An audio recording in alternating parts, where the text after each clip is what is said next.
Okay. Magandang gabi mga kaibigan. It's been a while simula nung huli tayong makapag-upload.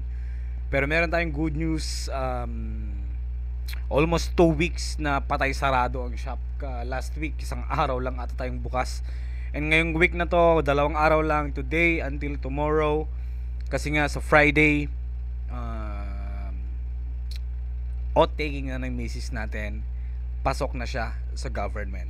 Yes, BIR mga kaibigan.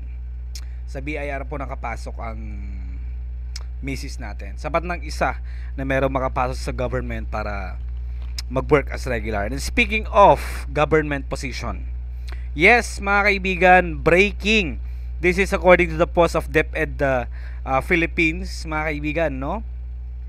Aprobado na.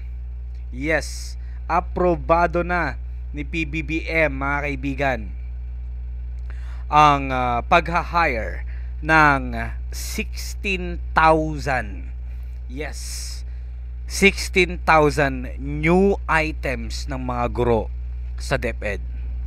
How sure are we na magkakatotoo to? Sana magkatotoo kasi ang daming nakapila.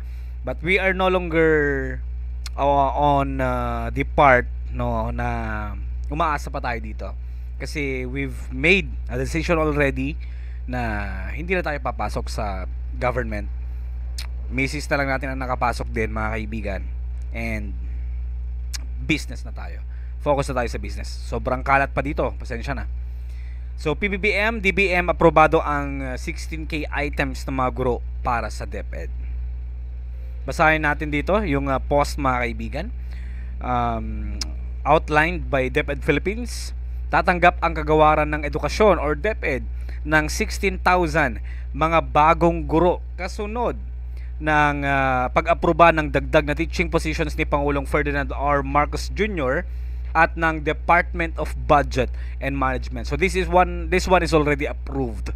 So maghintay-hintay na lang tayo sa mga nakirank or nasa rank list. Hopefully this time is for you, no? Ito ay bahagi ng pambansang inisyatiba na pababain ang malaking populasyon sa mga silid-aralan at pagganain ang trabaho ng mga guro sa mga pampublikong paaralan sa buong bansa.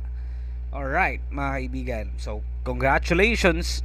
Parte ito nung parang Appropriations Act. Di ba meron silang sinabi noon na kailangan nila ng 20,000 na mga guro. I think ito na yon since aprobado na, shared and posted by legit ng mga pages. So ngayon pa lang, congratulations na agad sa mga nasa rank list. I hope i-priority, no? At nakalagay naman doon, agaran dapat ang pagre-report, no, ng mga teachers na ito na maha-hire for next school year. Okay, so congratulations po, sana matupad po ito.